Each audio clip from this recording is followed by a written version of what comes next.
Bom dia, pessoal. Tudo bem? Espero que todos estejam bem em casa com seus familiares. Mas temos que dar continuidade, né, às nossas atividades. E a partir dessa semana nós vamos começar a trabalhar com alguns assuntos novos. Na verdade, para nós não vai ser um assunto tão novo assim, porque vocês já trabalharam com esse conteúdo em séries anteriores. A gente vai dar uma revisada, acrescentando algumas coisas, alguns conhecimentos novos. E para isso a tia preparou aqui uns slides e a gente vai vou trabalhando com vocês. Depois nós vamos ter o momento das dúvidas, certo? Então a gente vai começar por uma das funções vitais, a digestão humana. Nas últimas semanas nós revisamos aí aquela parte de nutrição. Nós vimos o quanto é importante os nutrientes para o funcionamento do nosso organismo, né? Para a formação, reposição de células, para a manutenção da saúde, evitando as doenças, para a construção do nosso corpo. Então a alimentação é uma função vital, porque através dela nós obtemos os nutrientes, né? Só que, como os nutrientes estão contidos nos alimentos, nós precisamos realizar a digestão. Ou seja, nós vamos ter um sistema que é encarregado de transformar o alimento para que a gente possa tirar dele os nutrientes necessários à nossa vida, certo? Então, nós temos um sistema onde nós vimos, a partir do conteúdo de níveis de organização do corpo humano, nós vimos que o sistema consiste em um conjunto de órgãos que trabalham em prol de um objetivo. Então, nós temos um conjunto de órgãos encarregados de realizar a digestão, que é o quê? A digestão é o conjunto das transformações que os alimentos sofrem ao longo do sistema digestório, para que os nutrientes possam ser absorvidos e utilizados pelo organismo e a parte do alimento não aproveitada ser eliminada através das fezes. Ou seja, nós ingerimos o alimento, nós comemos um determinado alimento, ele vai passar por várias transformações, vai ser quebrado em partes bem pequenas, que são os nutrientes, para que esses nutrientes possam ser absorvidos, ou seja, o sangue recolhe esses nutrientes e vai levar para todas as células do nosso corpo, e as células vão utilizar esses nutrientes, como nós já vimos, ou para dar energia, ou para formar nossas células, ou para regular o funcionamento das células, né? A parte do alimento que não foi aproveitada, aí ela vai ser eliminada através das fezes, né? Então, todo esse processo é um processo longo. E a gente vai rever esse processo por etapas. Veja, nós não ingerimos os alimentos inteiros, até porque seria impossível ele ir passando para os órgãos, devido aos seus tamanhos, e também porque nós não iríamos conseguir tirar deles os nutrientes que são necessários à nossa vida. Então, quando os alimentos chegam a esses respectivos órgãos, eles já foram processados, já passaram por diversos processos em que eles não vão estar mais assim, né? E é isso que a gente vai ver. Quais são esses processos? Bom, nós temos um sistema digestório formado por órgãos, né, que são os órgãos do sistema digestório. Alguns desses órgãos vão produzir sucos digestivos, a gente vai falar bastante de sucos digestivos. Sucos digestivos são substâncias que foram produzidas por alguns órgãos, líquidos. Só que esses líquidos têm enzimas. Eu costumo comparar as enzimas a facas. Quando a gente vai fazer uma refeição, a gente pega uma faca para cortar o alimento em partes menores, para que eles possam ser introduzidos à boca e assim nós possamos ingeri-los, né? Você não tem como comer uma melancia, comer uma fruta, uma verdura, se ela estiver inteira, né? Fica difícil para você ingerir. A mesma coisa dentro do sistema digestório. Os alimentos, eles vão sofrer a ação de substâncias químicas denominadas de enzimas, para que eles possam ser transformados em partes pequenas, que são essas partes pequenas, os nutrientes que vão ser absorvidos e utilizados pelo nosso corpo. Então, não são todos os órgãos do sistema digestório que vão produzir sucos digestivos.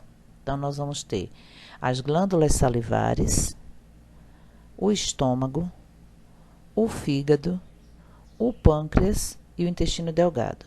Esses órgãos vão produzir sucos, esses sucos aqui. A saliva, o suco gástrico, o suco intestinal, o suco pancreático e a bile. Esses sucos todos têm enzimas, exceto a bile. A bile, a gente vai falar dela mais tarde, é o único suco digestivo que não tem enzimas digestivas, mas ela vai atuar na digestão de uma outra forma. Mas toda vez que o alimento recebe saliva, suco gástrico, suco intestinal e suco pancreático, ele vai ter enzimas, e essas enzimas é que vão transformar esses nutrientes aqui. Vocês estão vendo aqui que aqui não estão todos os nutrientes. Aqui tem carboidratos, proteínas e lipídios.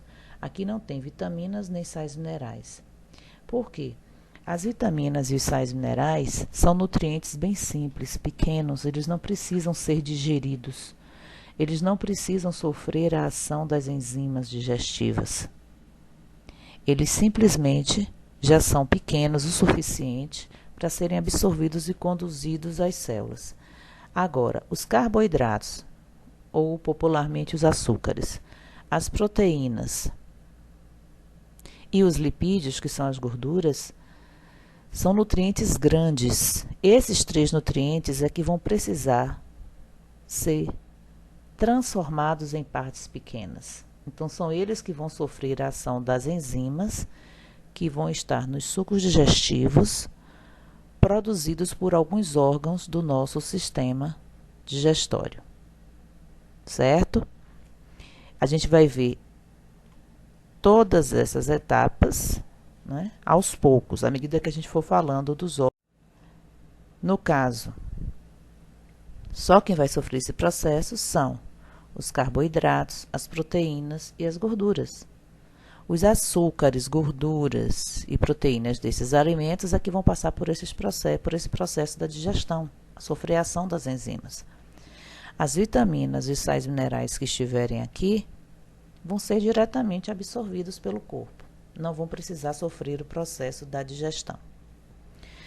Então, tudo que a gente falar de digestão, de transformação do alimento, a gente vai estar falando de enzimas que estão em sucos digestivos. Então, vamos lá revisar o nosso sistema digestório. Aqui está o nosso sistema digestório, que vocês já conhecem. Um conjunto de órgãos pelos quais, por alguns deles, o alimento vai passar. Outros, o alimento não passa por eles, mas eles também participam da digestão, porque vão produzir sucos digestivos que são importantes para o processo. Então, vocês estão vendo aqui que nós temos aqui órgãos desse lado e órgãos desse lado. O sistema digestório ele é dividido em 2 grupos de órgãos, né? Esses órgãos que estão do lado de cá, eles formam o chamado tubo digestório. Imagine boca, faringe, aqui tem o esôfago, o estômago, o intestino delgado, o intestino grosso, né? O reto e o ânus fazem parte aqui do intestino grosso, partes finais do intestino grosso. Se eu pegar aqui da boca e esticar até o intestino grosso, na verdade isso aqui vai formar um tubo. Mas um tubo que tem partes mais estreitas, partes mais largas, partes mais enoveladas. Mas é um tubo. Por isso que esses órgãos são chamados de tubo digestório. São os órgãos pelos quais o alimento vai passar durante o processo da digestão. Certo? Então, o tubo digestório é formado pela boca, faringe, esôfago, estômago, intestino delgado e intestino grosso. Mas também fazem parte do sistema digestório órgãos denominados de glândulas anexas. Anexo, porque está ao lado dos outros órgãos. Ou seja, as glândulas salivares que estão na boca, o fígado e o pâncreas, que está aqui atrás do estômago. O alimento, ele não passa por esses 3 órgãos. Mas esses órgãos vão produzir sucos digestivos e lançar esses sucos digestivos dentro de órgãos do tubo digestório, ou seja, as substâncias que esses órgãos produzem vão entrar em contato com o alimento para realizar a digestão. Então, fazem parte do sistema digestório. Então, retomando, o sistema digestório é dividido em glândulas anexas e tubo digestório.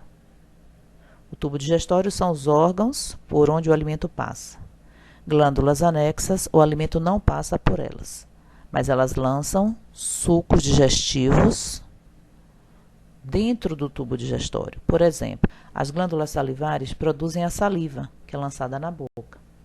Então, vai ser responsável pelo início da digestão. O fígado produz um suco digestivo denominado bile, que vai ser lançado aqui no intestino delgado. E o pâncreas produz o suco pancreático, que vai ser lançado também no intestino delgado. Então, saliva, bile e suco pancreático vão ser alguns dos sucos digestivos necessários para a nossa digestão. Então, nós vamos agora retomar esses órgãos, né, do sistema digestório, falando um pouco de cada um deles separadamente. Certo? Vamos lá. Então, mastigação, como eu falei, a boca, ela possui, na boca nós temos as glândulas salivares, que são órgãos anexos, né? Que produz a saliva, e a saliva tem enzimas que começam a digestão dos carboidratos. Aqui, ó, um carboidrato grande, um açúcar grande. Depois que ele sofre a ação da enzima, ele se transforma em açúcares menores, em açúcares mais simples. Esses açúcares mais simples podem ser aproveitados pelo seu organismo. Podem não, vão ser aproveitados, né? O sangue vai absorver e mandar para as células, porque nós vimos que os carboidratos são nossas principais fontes de energia, tá? Então, esse é o primeiro processo químico da digestão. A saliva atua sobre os carboidratos, porque tem enzimas específicas para isso, e começa a redução desses açúcares, tá? Como eu falei anteriormente, aqui está mostrando o processo de deglutição. O bolo alimentar, ó, o bolo alimentar formado aqui na boca, após a mastigação e a ensalivação, então a língua vai empurrar esse bolo alimentar para passar pela faringe. Vocês vão ver que quando esse bolo alimentar passar por aqui, aqui está o esôfago, tubo digestório. Aqui está a traqueia, sistema respiratório. Aqui está a faringe, com essa válvula chamada aqui epiglote. Então, essa válvula, quando o bolo alimentar for deglutido, engolido, ela vai fechar a entrada desse tubo, impedindo que o bolo alimentar venha para a traqueia. O bolo alimentar tem que vir em direção ao esôfago. Aqui nós temos um videozinho bem rápido que mostra esse processo de deglutição.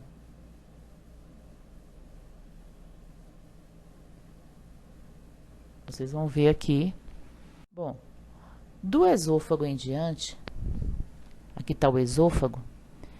O alimento vai passar do esôfago para o estômago, do estômago para os intestinos. O alimento, ele não passa de um órgão para o outro pela força da gravidade. Você consegue engolir um alimento estando sentado, em pé, deitado, até mesmo de cabeça para baixo. Porque o que conduz o alimento de um órgão para o outro são movimentos das paredes desses órgãos do tubo digestório. Esses órgãos, eles têm camada de músculo, ó, de tecido muscular, e nós já vimos que músculos realizam movimentos. Então, tanto o esôfago quanto o estômago e os intestinos, eles têm esses movimentos que são os movimentos rítmicos, involuntários, ou seja, não dependem de nossa vontade, e são movimentos lentos. Então, esses movimentos, aos poucos, vão empurrando o alimento de um órgão para o outro. Além de conduzir o alimento de um órgão para o outro, os movimentos peristálticos ou peristaltismo também ajudam o alimento a ser misturado aos sucos digestivos à medida que ele for recebendo esses sucos digestivos. Tá?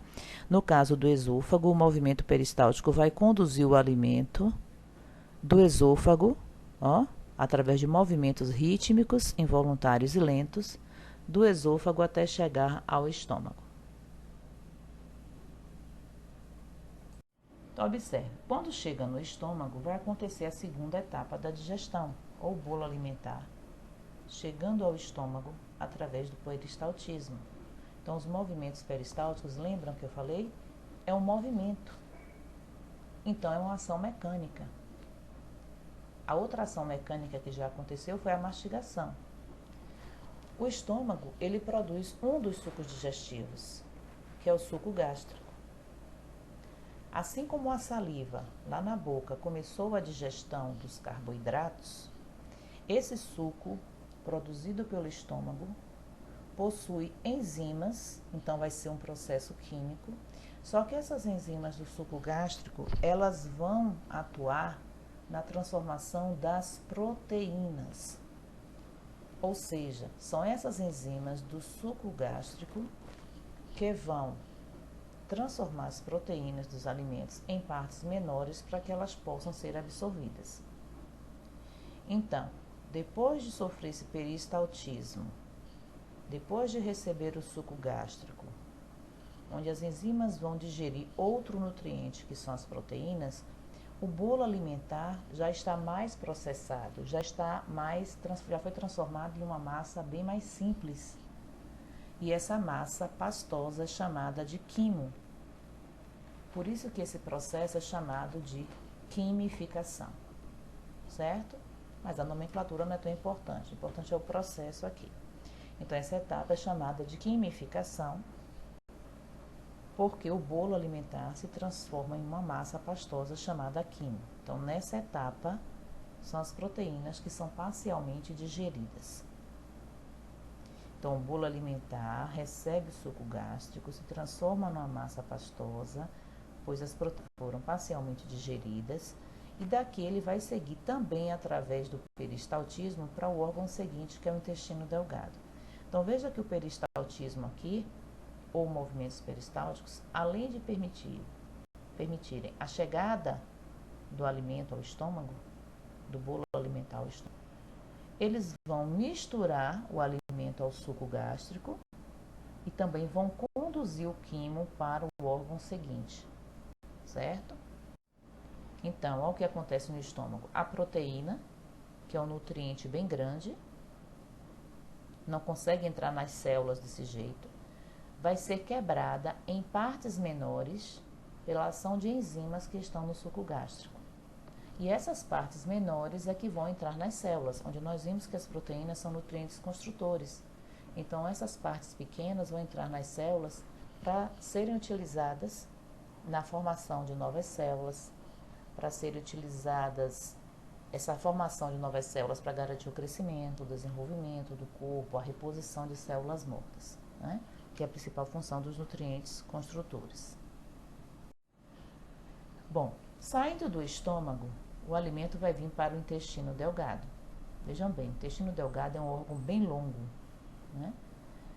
E por isso ele é dividido em 3 partes. Ele é chamado de duodeno, a primeira parte, que é essa parte que está ligada ao estômago, bem pequenininha aqui. Logo em seguida vem essa outra parte chamada de jejuno e essa outra parte chamada de íleo. Lembrem que nós estamos falando de um órgão, de órgãos que são um tubo contínuo. Ele só recebe denominações diferentes, porque neles vão acontecer processos e funções diferentes. Para entender melhor, essas 3 partes do intestino delgado estão destacadas aqui nessas 3 figuras, Então, observe, aqui é o duodeno, ó, essa parte aqui, a primeira parte do intestino delgado ligado ao estômago. Aqui é o jejum, a primeira parte do intestino delgado, a segunda parte do intestino delgado, que essa parte é novelada. E essa outra parte inferior é o íleo. Então, duodeno, jejum e íleo. Nessa partezinha pequena, chamada de duodeno, vai acontecer o último processo químico da digestão. Ou seja, é aqui nessa partezinha pequena que o alimento, ou seja, o quimo que veio lá do estômago, vai receber os últimos sucos digestivos, vai sofrer as últimas transformações dos alimentos, para que depois aconteça a principal parte da digestão, que é a absorção dos nutrientes. Então, vejam bem, quando o alimento está aqui no duodeno, ele vai receber 3 sucos digestivos, 3. Um que é produzido pelo próprio intestino, que é chamado de suco intestinal. O outro que é produzido pelo fígado, que é a bile. E outro produzido pelo pâncreas, que é o suco pancreático. Então, o quimo está aqui nessa partezinha verde. Ó. Aí ele recebe o suco pancreático, o suco intestinal e a bile. Com esses 3 sucos, os nutrientes vão terminar de serem digeridos. Observe que os carboidratos já começaram a ser digeridos na boca, mas não terminaram. Então, aqui termina a digestão dos carboidratos. O suco intestinal e o suco pancreático têm enzimas para terminar a digestão dos carboidratos, que começou na boca. Tem enzimas para terminar a digestão das proteínas, que começou no estômago. E o suco pancreático e o suco intestinal têm enzimas para digerir os lipídios, as gorduras que ainda não foram digeridas.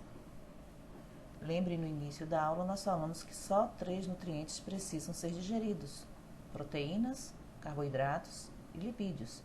Então, os carboidratos começam a ser digeridos na boca e terminam aqui. As proteínas começam a ser digeridas no estômago, terminam de ser digeridas aqui. Mas os lipídios só são digeridos aqui, as gorduras, depois que recebem o suco intestinal e o suco pancreático. A bile, que é produzida pelo fígado, é guardada aqui nessa bolsinha, chamada de vesícula biliar. Então, quando o quimo chega aqui no duodeno, a vesícula biliar libera a bile para cá. E muita atenção a essa informação. A bile é o único suco digestivo que não tem enzimas. Ou seja, a bile não vai quebrar nutrientes em partes menores, mas a bile vai emulsificar as gorduras. O que é isso? A bile funciona como se fosse um detergente, um sabão. Ele pega as moléculas de gordura, a gordura do alimento, e separa em partes para que as enzimas que estiverem nos outros sucos digestivos possam atuar. Então, o quimo chega aqui, recebe a bile vai separar as moléculas de gordura. Mas é o suco intestinal, é o suco pancreático que contém enzimas para digerir essa gordura. Tá? Então, a bile ajuda na digestão, mas não tem enzimas digestivas. Então, o intestino delgado tem o duodeno, onde acontece a última etapa da digestão, da transformação dos alimentos. E essas duas partes que são maiores, o jejum e o íleo, vão ser responsáveis pela absorção dos nutrientes. Ou seja, todos aqueles nutrientes resultantes do processo de digestão vão ser passados para o sangue nesses órgãos. O sangue absorve para levar para as células. Ele recebe um outro nome, que é chamado de quilificação. Porque aquela massa pastosa que veio do estômago vem para o duodeno e se transforma em um líquido. Depois que esses nutrientes já foram transformados, o alimento que foi ingerido agora é um líquido leitoso. E ele recebe o nome de quilo. Tá? Então, esse processo que acontece aqui é a quilificação. Então, o quilo vai passar para o jejum e íleo, onde vai começar a absorção dos nutrientes, onde vai ocorrer a absorção dos nutrientes. E no intestino grosso, essa absorção continua. Ou seja, os nutrientes que não foram absorvidos lá no jejum e no íleo vão ser absorvidos aqui no intestino grosso. Principalmente os nutrientes que vão ser mais absorvidos aqui no intestino grosso são a água, as vitaminas e sais minerais. Então, no intestino grosso, não ocorre o processo de digestão, ou seja, não acontece transformação química, né? Porque os alimentos, os nutrientes já chegam aqui prontos para serem absorvidos, né? E o que chegou aqui que não foi digerido não serve para o nosso corpo, vai ser liberado em forma de fezes. Então, vai acontecer aqui a absorção de água, sais minerais, vitaminas, ou seja, a absorção dos nutrientes que não foram ainda absorvidos. E o que sobra formam as fezes. Então, esse órgão também vai ser encarregado de liberar as fezes através do processo da defecação. Então, a defecação também é um processo mecânico. É o movimento do tubo digestório para expulsar a parte do alimento que não foi absorvida pelo nosso organismo. Certo? E aí acontece o fim do processo da... Eu coloquei aqui 2 vídeos que vocês podem acessar e vocês vão assistir revisando tudo o que a gente falou. Se você clica aqui no link,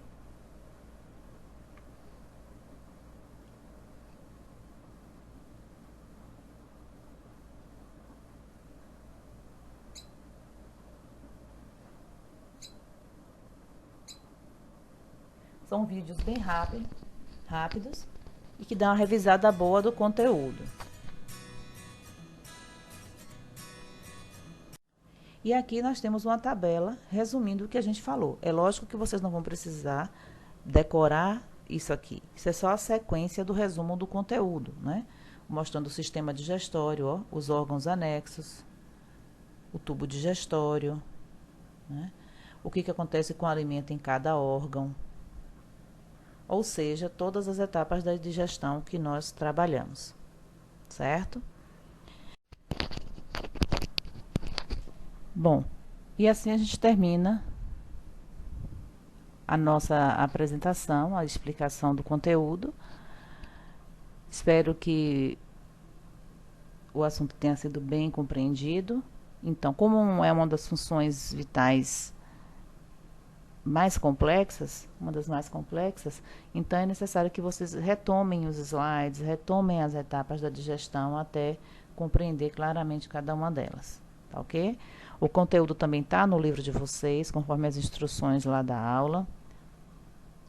E aí vocês vão estudando e aprimorando o conhecimento de vocês. Um grande beijo, até a próxima aula. Um beijo.